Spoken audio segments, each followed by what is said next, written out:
Okay, now we're moving on to chapter 5 of Beyond Good and Evil. And you might wonder, why are we skipping to chapter 5? The other chapters are interesting and entertaining to read. But I think kind of like the core of what Nietzsche's talking about, you can get a sense of from chapter 1 and chapter 5, to some extent chapter 9, but you basically get the gist of it from these two chapters. Chapter 4 in particular, it's aphorisms, so they're short and pithy, and that's entertaining to read, and you might enjoy that as well. But again, if you just want to get a sense of what he's arguing here, in so much as he's giving an argument at all, this is where to look for it.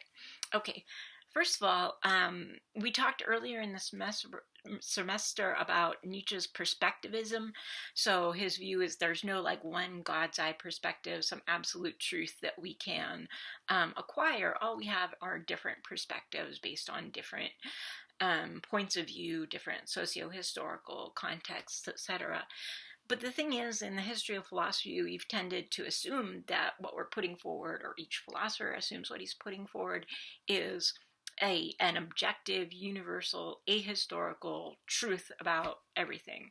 And that's what Nietzsche really wants to challenge, okay? And one way to do that is to look at that history, look at the history of philosophy. That's why this chapter is called The Natural History of Morals. So you see how moral theories have developed over the history, at least of Western philosophy, and to try to show how that's kind of led to what Nietzsche refers to as this slave or herd or sheep morality, which is what he wants to challenge.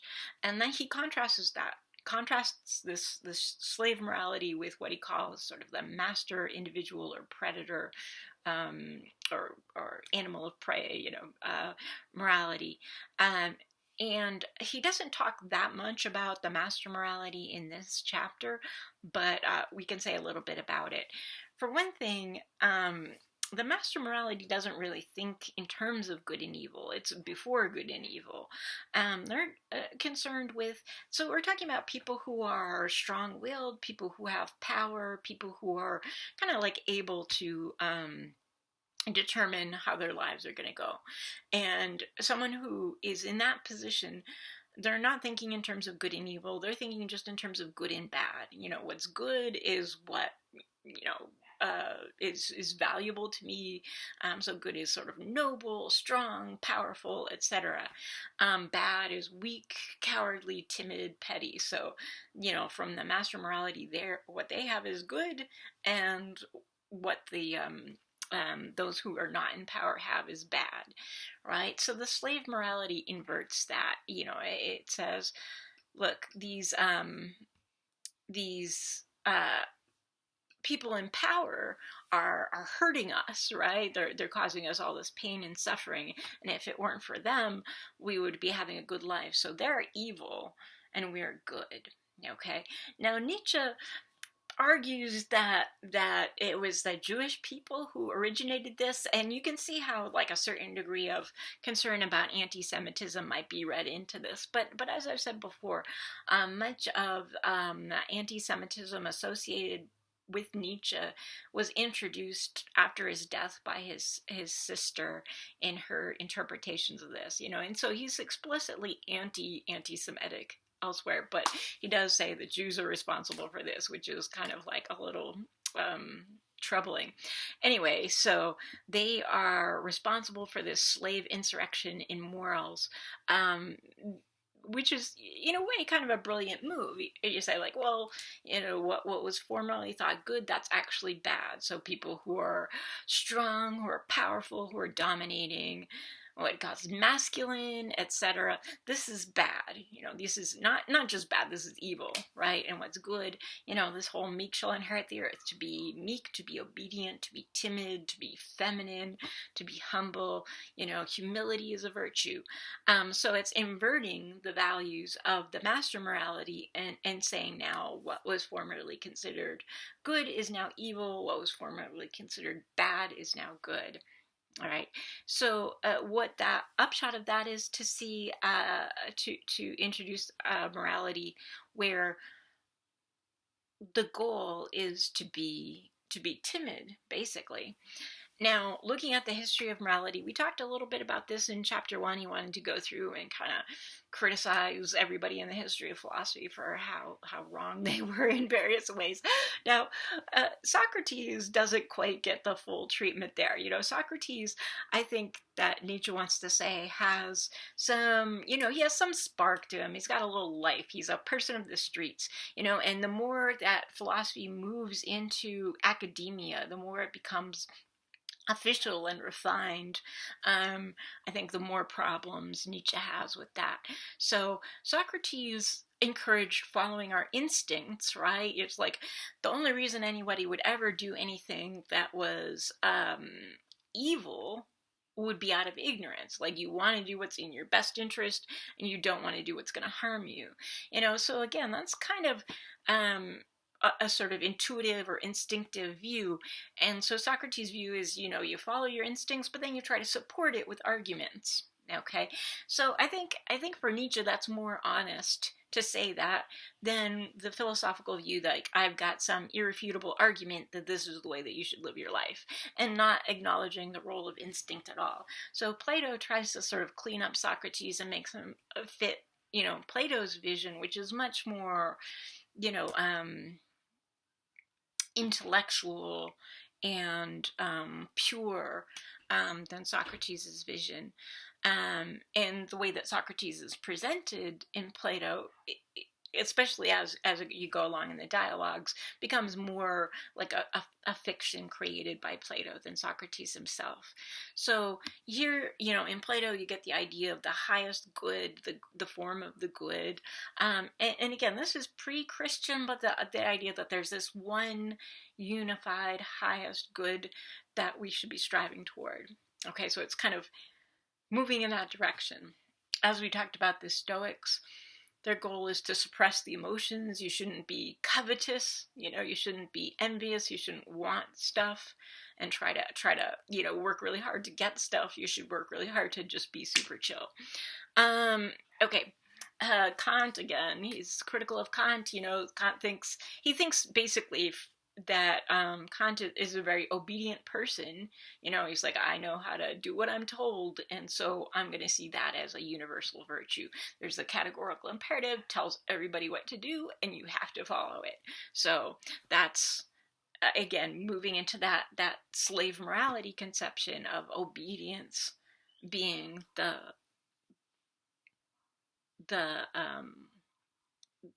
principal virtue there. Schopenhauer, and we saw elsewhere he talks kind of positively about Schopenhauer, but again, there's a passage in Schopenhauer that translates to injure no one, on the contrary, help everyone as much as you can. And again, I think for Nietzsche, is like, this is really weak, this is just some real slave morality bullshit, and he's not fond of it. Utilitarianism, again, it starts off like Socrates does with instinct, like we don't want to be in pain, we want to enjoy stuff, we want to feel good, and we don't want to feel bad. That's totally understandable. But again, I think it moves in a wishy-washy direction, especially when you look at Bentham. Like, Bentham's views on punishment are to avoid punishment as much as possible, and I think for Nietzsche, that's very not instinctive. Like, if somebody has done wrong or someone's harmed you, you want to get them back. You want revenge. And utilitarianism kind of totally dilutes that and says we should minimize punishment as much as possible. So it's all working toward, again, what he said in chapter 1. We want nothing to fear. We want everything to be sweet and pleasant and not dangerous. And, for this kind of milquetoast type of attitude to be the ideal. And even democracy, we might be critical of utilitarianism perhaps, or stoicism, but I think in this day and age we pretty highly value democracy. But even that, Nietzsche wants to say, it's a herd mentality, the herd rules. So that's the way that we descend into mediocrity. It's kind of like these arguments you hear all the time about everybody gets a trophy. If we treat everybody as equal, we're going to all devolve to the level of mediocrity, and people won't really stand out or have reason to excel. And again, you might say, when you live in a democratic society, the guiding principle is what the majority want. And it's like, are the majority good judges of how to run a society? Nietzsche doesn't think so. The majority are, they're not that smart. They're not visionary. They're not, they're herd animals as he sees it. Okay. Now, so he wants to introduce some new ideas. And again, he's not super specific about this direction. We'll try to get a sense of what direction he's going in here. But, he wants to say we're always resistant to that. We want to, when we hear something, we want to interpret it according to what we're already familiar with. And I like this quote here. It says, "It is difficult and painful for the ear to listen to anything new. We hear strange music badly. When we hear another language spoken, we involuntarily attempt to form the sounds into words which are more familiar and conversant." Yeah, and I think that's true. And again, I mean, like with music, I think that's very noticeable. If there's a type of music you don't listen to, whether it's, country or hip hop or whatever, people, what do they say? They always say it all sounds the same. But to somebody who's interested in it, there's enormous differences. There's all these subtleties and, distinctions to be made within them. And you can't really detect those until you've become immersed in it. So when the same is true for philosophy. It's like we try to just kind of assimilate it into what's already familiar.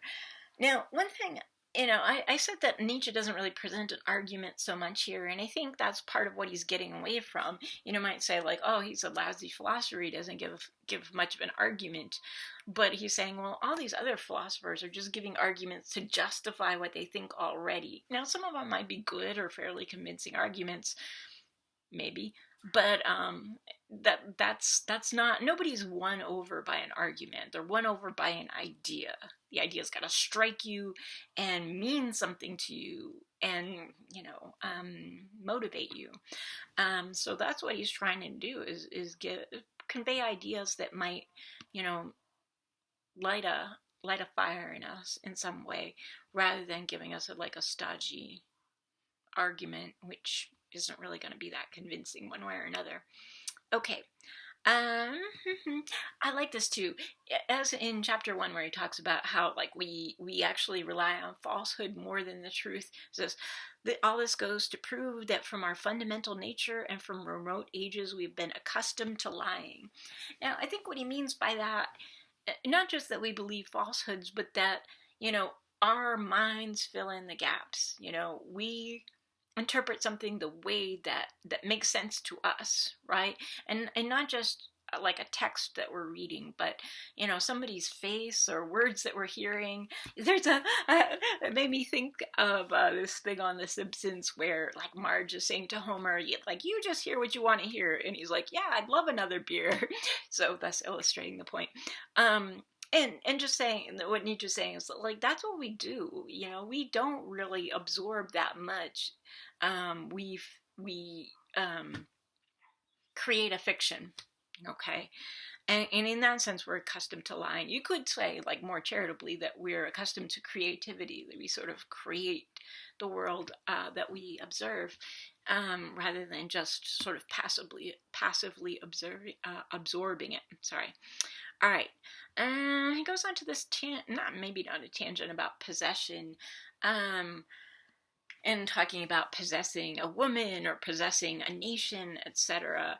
And what does it mean to possess something that you value? And I think what's important here in understanding Nietzsche's view is he says it's not enough to get compliance. He wants to be known. He wants to be understood, right? So, if you're valued, but either relationship, or as a ruler, but you're valued for some kind of false sense of who you are, that's kind of a hollow victory in some ways. So it's like to have people, whoever you're interested in conquering, to really know you, good and bad. That's really the goal. Then you've got real possession of whatever your audience, who you're trying to win over. Okay. Oh, also too, I think that's a good point, is that this desire for possession comes from, we see it manifested in what we might consider to be like noble, virtuous activities like charity and education and stuff like that. It's like we want to, through education, even educating our children, let alone like educational systems, but we want to kind of like mold people in our own image, and in that sense kind of fashion them into mini-me's or whatever like that. And with charity as well, is like to be able to give to somebody else gives us a sense of superiority, that we're in that position of being able to help them out, right? And so we feel like they owe us something. Okay, so we talked about before good and evil, that's the master morality, and then there's good and evil, which again in Thus Spoke Zarathustra, he says goes back to Zoroastrianism, Zarathustra, introducing these concepts of the opposing forces of good and evil, which inverts the master morality. So what happens after that? Okay, so he's arguing, and this is like at the end of the 19th century, that slave morality has kind of reached the end of the line, and it's just played out, and something else has to take its place. And part of that is exemplified by, once democracy has been achieved, instead of just being totally content and happy, people want an absolute leader. They want somebody to tell them what to do. So, after all of these revolutions, the American Revolution, the French Revolution, revolutions all over, and the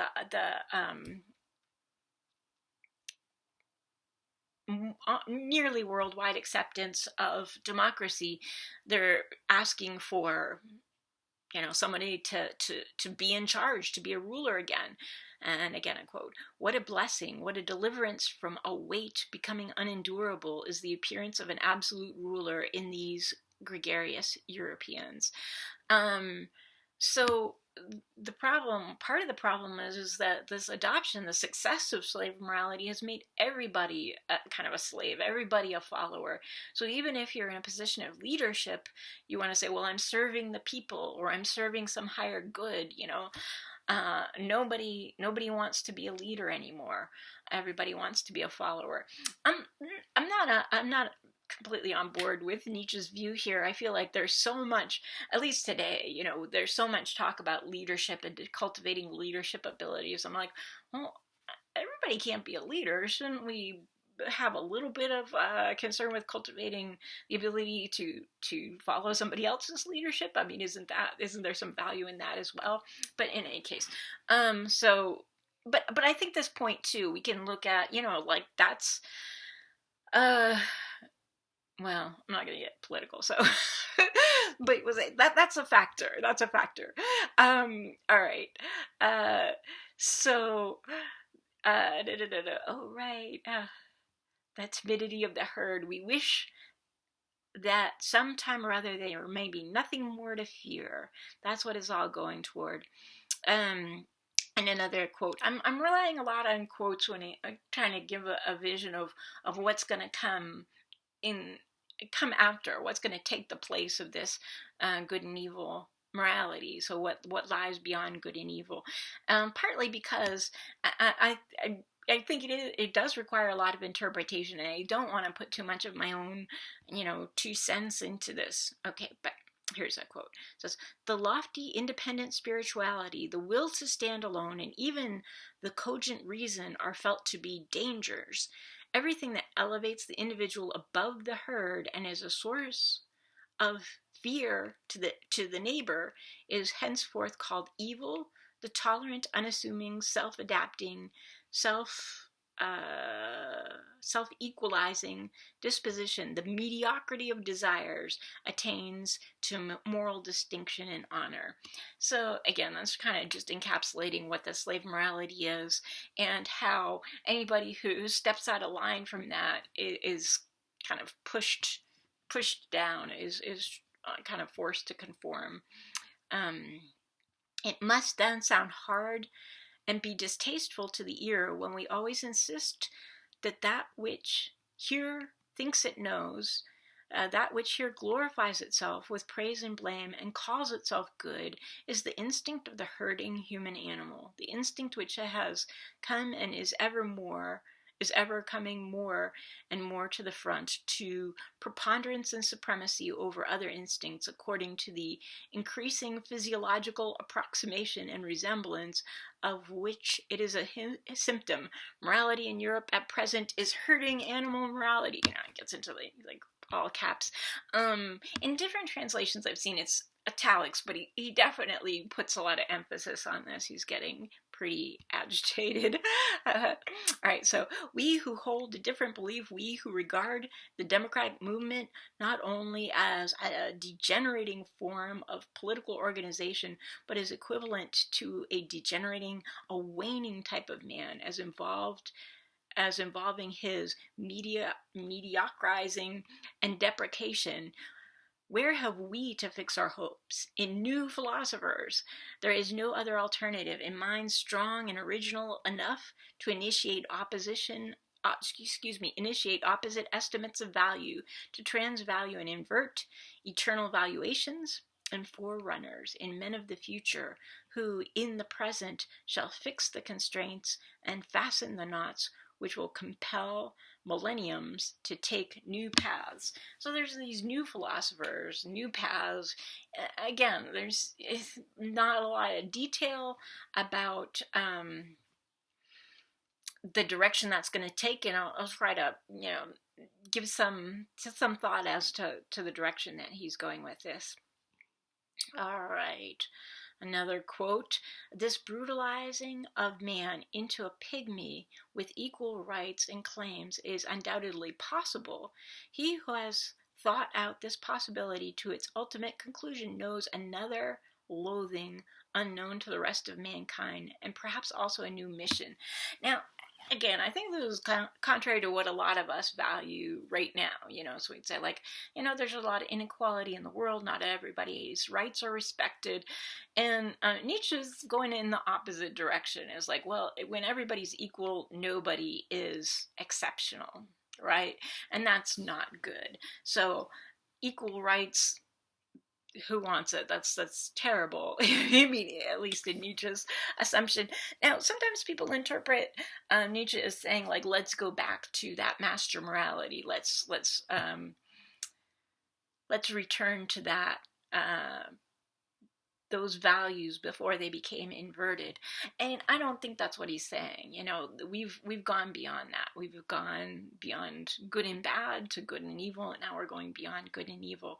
And again, he gives kind of a hint of that. In chapter 9, he talks about Dionysus. Dionysus is the ancient Greek god of wine and madness, and, talking about how could man be improved upon. And Dionysus imagines trying to make man stronger, more evil, and more profound, also more beautiful. Now, in some of his writings,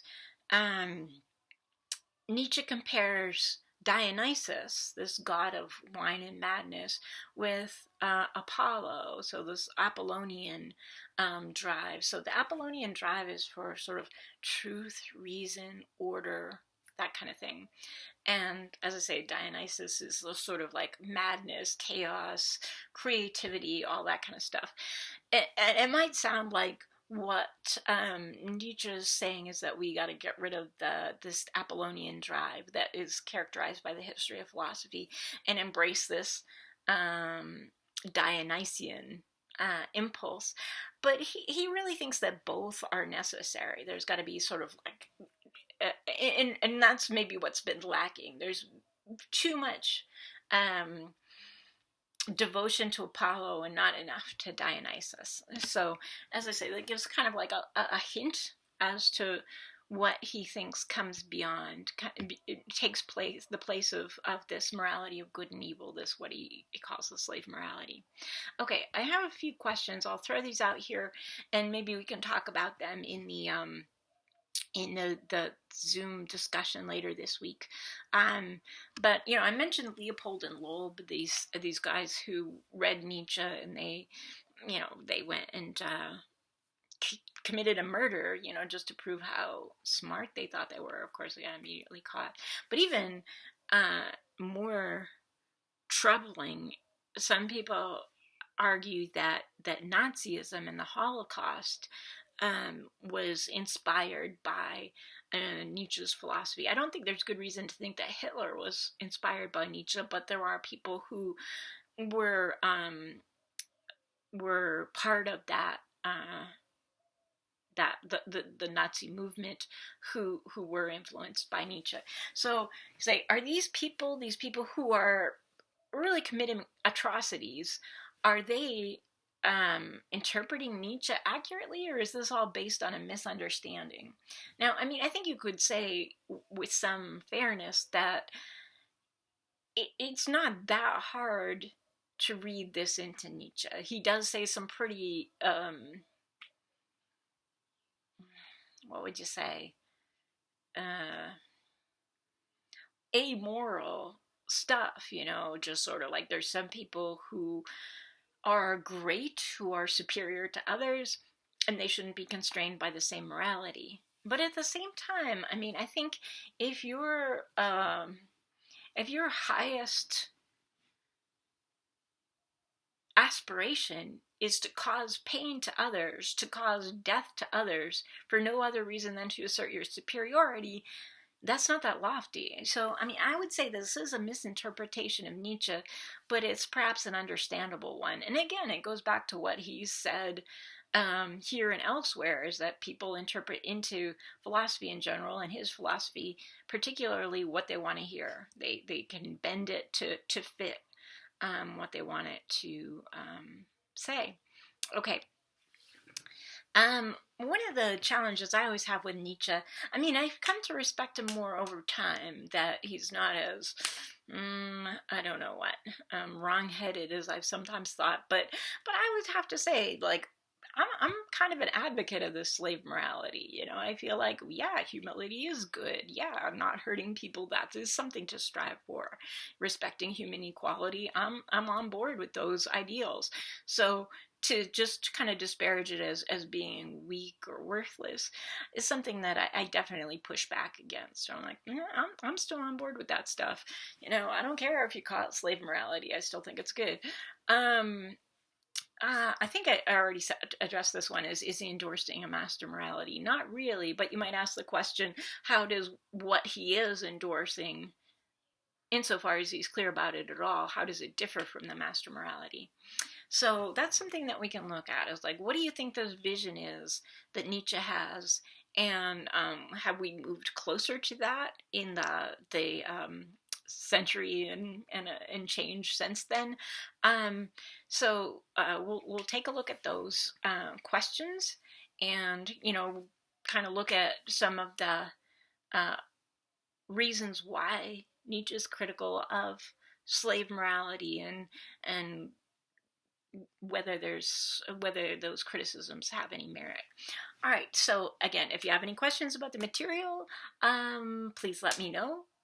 Looking forward to talking about this stuff with you. Thanks.